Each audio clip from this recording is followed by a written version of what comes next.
¿Listo? Entonces aquí estamos. Bien. Bueno, me imagino que todos están viendo aquí el tema que tengo acá dispuesto para ustedes. Se llama metabolismo de carbohidratos. ¿Bien? Ese tema de metabolismo de carbohidratos, digamos que tiene como tal, o digamos, es uno de los temas quizás más sencillos, pero a la vez más importantes en bioquímica, porque cuando hablamos de carbohidratos hablamos de los primeros compuestos nutrientes que tienen la capacidad de producir energía inmediata para el organismo. Digamos, los carbohidratos son los combustibles más asequibles, más rápidos y más fácilmente, digamos, degradables debido a su gran capacidad de producir energía de forma inmediata para todos los organismos. Entonces, por eso es la ruta quizás que se inicia para estudiar lo que es la oxidación biológica. De hecho, la oxidación biológica más importante es la ruta de la glucólisis, que es lo que vamos a hablar el día de hoy. Entonces, hoy voy a enfocarlos, a contextualizarlos en qué significa esa oxidación biológica de carbohidratos, cómo es ese metabolismo de carbohidratos y dónde viene a jugar ese rol importante la glucólisis. ¿De acuerdo? Entonces, voy a mostrar de nuevo lo que tenía acá, que es la pantalla. Pues aquí están mis diapositivas. Entonces, como les decía, chicos, los carbohidratos son unos compuestos muy, pero muy importantes para el organismo. Recuerden su carácter de fuente de energía. Recuerden cuando hablamos de carbohidratos en forma general, cómo estos eran unas excelentes fuentes de energía. Vamos a ver hoy cómo esos carbohidratos son metabolizados, es decir, cómo estos se transforman en compuestos fácilmente aprovechables por la célula y cómo se extrae energía de ellos. Entonces, a ver, para estos carbohidratos, digamos aquí tenemos un recuadro que muestra todos los carbohidratos principales de interés biológico que se encuentran en los alimentos. Por ejemplo, la papa, el arroz, el maíz, el pan y las legumbres contienen un polisacárido que ustedes ya conocen que se llama almidón, ¿cierto? Lo que es el azúcar de mesa, que se usa para endulzar muchas preparaciones alimenticias, contiene un disacárido que se llama sacarosa. Ustedes lo conocen. La leche y los productos lácteos derivados tienen lactosa, también es un disacárido. Y, por ejemplo, algunos granos como la cebada, la avena y demás tienen maltosa, que también es un disacárido. Todos ellos son, digámoslo así, los polisacáridos y disacáridos que se encuentran presentes en los alimentos. Ahora, cuando nosotros consumimos estos alimentos, ¿bien? Nosotros estamos ingiriendo carbohidratos, ya sea polisacáridos o disacáridos. Para poder extraer energía de estos, pues nuestro cuerpo tiene que tener un sistema que pueda degradar a estos señores polisacáridos o disacáridos y poder obtener energía de ellos.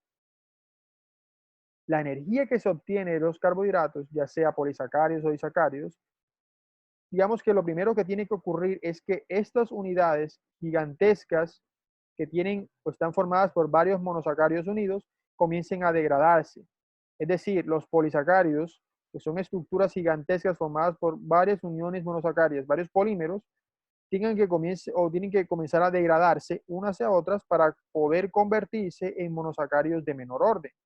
Esto es lo primero que tiene que ocurrir en el organismo, que los carbohidratos o polisacáridos más altos o digamos, con mayor complejidad, se tengan que degradar primero a disacáridos más simples y luego, por último, a monosacáridos mucho, pero mucho más fáciles digamos, de oxidar por parte de las células. Entre esos monosacáridos tenemos a los más importantes que le permiten a las células obtener energía. Y son estos tres que están acá. Bien, voy a marcarlos aquí. Es la glucosa, la galactosa y la fructosa. Estos tres monosacáridos provienen de todos estos polisacáridos y disacáridos complejos. La glucosa, la galactosa y la fructosa. Principalmente la glucosa tiene una ruta específica de oxidación que se conoce normalmente como glucólisis. Entonces vean cómo nuestro organismo tiene que transformar esos polisacáridos complejos en monosacáridos simples de menor orden a los cuales se les puede extraer energía. Bien. Ahora, para poder, digamos, explicar la digestión de los carbohidratos, tenemos que ver en qué compartimiento del sistema digestivo vamos a comenzar. Lo que es el primer tramo de la boca y el estómago, o sea, todo este tramo de acá, aquí ocurre, digamos, la acción de una enzima que se llama alfa-amilasa. Esa alfa-amilasa es una enzima que está en la saliva y se llama también amilasa salival. Esa enzima toma, por ejemplo, polisacáridos como el almidón, que son bastante complejos, y los comienza a degradar en disacáridos como maltosa y algunos pedacitos de glucosa libre. Y también algunos pedazos ramificados llamados dextrinas límites. Bien, estas dextrinas límites son pedazos de ramificados del almidón cuando este es degradado. Cuando llega acá al estómago y comienza todo el proceso de movimiento peristáltico para poder deglutir los alimentos, ¿bien? Llega una segunda enzima que es la amilasa pancreática que termina el trabajo, es decir, permite cortar más y más disacáridos para volverlos en monosacáridos pequeñitos y disacáridos más simples. Cuando llega al intestino delgado, aquí es donde ocurre la absorción de disacáridos pequeños y de monosacáridos restantes, y también la acción de otras enzimas que se llaman glucosidasas específicas. Eso vamos a ver ahorita. Y esa hidrólisis final permite que en el intestino comience la absorción de estos monosacáridos más pequeños, como es el caso de la glucosa, galactosa e inclusive la fructosa. Entonces vean cómo a partir de el proceso de masticación, de acción de la amilasa salival, comienza a degradarse los carbohidratos y luego en el intestino llegan solamente monosacáridos libres y algunos disacáridos más pequeños. Esto es lo que le quería decir. Por ejemplo, para el caso del almidón, recuerden que el almidón es un homopolisacárido de glucosa formado por una fracción lineal que es la amilosa, ¿cierto? La amilosa formada por enlaces alfa 1,4 y la fracción de amilopectina que tiene unas fracciones lineales y ramificaciones alfa 1,6, que son estas que están acá. Entonces, cuando la alfa amilasa actúa, comienza a cortar pedacitos así, de esta manera, en la fracción de almidón. Unas fracciones, en la fracción lineal de la amilosa, se transforman en maltosa, son disacárido, y un trisacárido que se conoce como maltotriosa, que son 3 unidades de glucosa libre. Cada uno de estos celditas son glucosas. ¿Bien? Y aquí también tenemos maltosa, pero recuerden que la maltosa es un disacárido también de glucosa. En la amilopectina también se van soltando pedacitos de maltosa por la acción de la amilasa corta. También se sueltan pedacitos de 3 que se conocen como maltotriosas, pero un fragmento particular se conoce como alfa-dextrinas o dextrinas límites, que se producen cuando la fracción ramificada del almidón se parte y queda la fracción ramificada que va directamente hacia el resto del intestino. Se llaman alfa-dextrinas o dextrinas límites. ¿Bien? En consecuencia, esos son los productos que se obtienen de la digestión del almidón. Maltotriosas, dextrinas límites, maltosas, derivado o isomaltosa similar a la maltosa y la misma glucosa libre, que este va derechito hacia el intestino.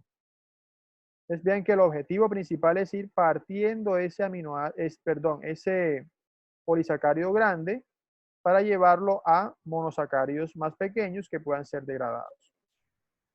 Al final, cuando pasa todo digamos, el tracto del esófago, el estómago, y llega hacia el páncreas, aquí actúa la amilasa pancreática que termina de cortar esos pedacitos, en este caso dejando única y exclusivamente disacáridos, porque la amilasa pancreática comienza a atacar a las dextrinas límites y demás, y deja simplemente pedazos de sacarosas, maltosas y lactosas. La sacarosa es el azúcar de mesa que se va directamente, la lactosa viene de la leche y la maltosa proviene del almidón degradado. Entonces, esta maltosa tiene otro proceso junto con la sacarosa y la lactosa de la leche y del azúcar en el intestino por la acción de una serie de enzimas llamadas alfa-glucosidasas. Estas enzimas, ¿qué hacen? Actúan sobre un disacárido específico. Por ejemplo, la sacarasa actúa sobre la sacarosa, la maltasa actúa sobre la maltosa y la lactasa actúa sobre la lactosa. En consecuencia, estas enzimas parten estos disacáridos que tienen 2 unidades, son disacáridos porque tienen 2 unidades de monosacáridos, y las dejan convertidas en monosacáridos libres. Entonces, la sacarosa se divide en fructosa, que es el monosacárido 1, y glucosa.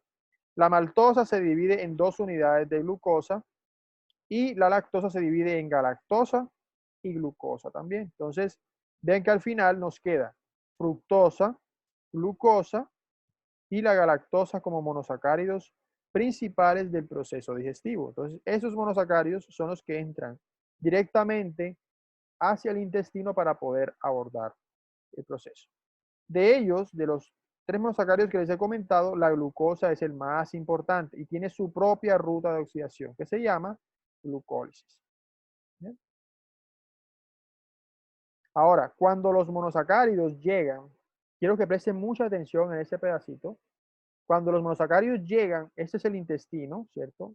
El intestino está formado por algo que se llama epitelio intestinal. Entonces, cada epitelio intestinal es una célula específica que está recubierta por una mucosa específica también y tiene unos cilios, unos pelitos que están ahí en el intestino listos para ingresar sustancias. Entonces, digamos que este es el exterior del intestino, ¿cierto? Exterior.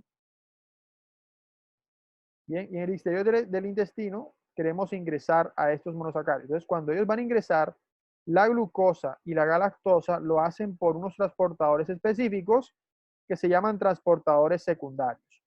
Esos transportadores secundarios son proteínas que están en la membrana del epitelio intestinal de la célula del intestino y se encargan de hacer un cotransporte, es decir, un transporte de los mismos con ayuda del sodio. En el exterior del epitelio, o en el exterior del intestino, la concentración de sodio es muy alta. Entonces, como es muy alta, el sodio al estar en una gran cantidad aquí ayuda a transportar monosacáridos hacia acá adentro. Porque aquí adentro la concentración de sodio es muy pequeña. Bien. Eso para permitir que el transporte se dé mucho más fácilmente. Entonces aquí el sodio es muy bajito. Ahora, ¿por qué se mantiene bajito? Porque en ese mismo epitelio intestinal existe una enzima que se llama ATPasa de sodio y potasio o bomba de sodio y potasio, que es esta que está en amarillo acá. ¿Por qué se llama ATPasa de sodio y potasio? Porque esta enzima funciona con la energía del ATP, o sea, con ATP de la célula. Ella lo que hace es que bombea sodio fuera de la célula epitelial y lo deja acá adentro en ausencia o con una gran carencia de sodio. Y al sacarlo del epitelio, es lo que hace es que permite la entrada de potasio. Entonces aquí en el epitelio va a haber una gran cantidad de potasio, pero muy poquito sodio. Entonces, ese proceso permite que aquí, en esa célula epitelio intestinal, hay un gradiente, es decir, el sodio, como hay en mucha concentración acá, puede entrar más fácilmente y esa entrada de sodio ayuda a entrar también a los monosacáridos glucosa y galactosa que entran por transporte secundario.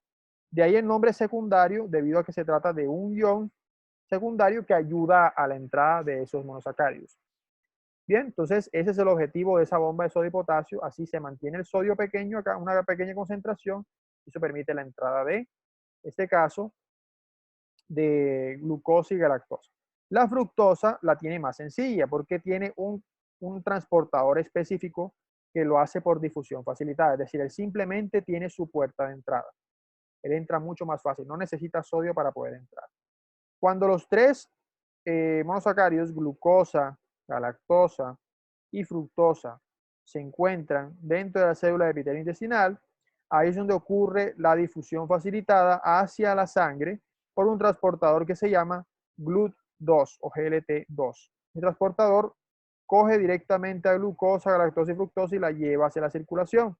De allí, al pasar a la circulación, puede llegar al hígado.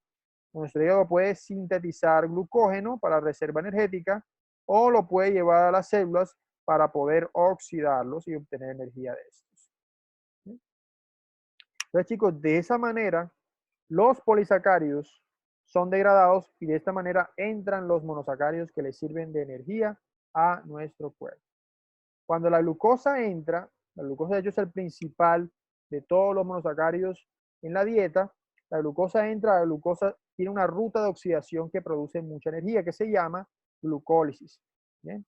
Esa glucólisis es un proceso en el cual la glucosa como tal, esta glucosa que entra, es escindida, es rota para poder obtener energía a partir de ella. Entonces, ustedes saben que la glucosa puede venir desde dentro de nuestro cuerpo, ¿cierto? A partir del glucógeno que se encuentra en el hígado o en el músculo, y también puede venir de afuera cuando comemos almidón, yuca, plátano, lo que sea, o también azúcares. Entonces, esas dos fuentes de glucosa permiten la entrada de esta a nuestro cuerpo. Y la glucólisis repetidamente significa ruptura de azúcar o ruptura de monosacárido. Entonces, esa glucólisis es lo que, digamos, el proceso que permite la obtención de energía a partir de esa glucólisis. Es el paso más importante y es una serie de reacciones químicas, unas 10 reacciones químicas que permiten la degradación de glucosa a una molécula que se llama piruvato, que tiene 3 átomos de carbono. Ese piruvato es una molécula energéticamente importante a nivel metabólico porque le permite a nuestro cuerpo sintetizar y producir energía a partir del llamado ciclo de Krebs. Entonces, chicos, eso es básicamente lo que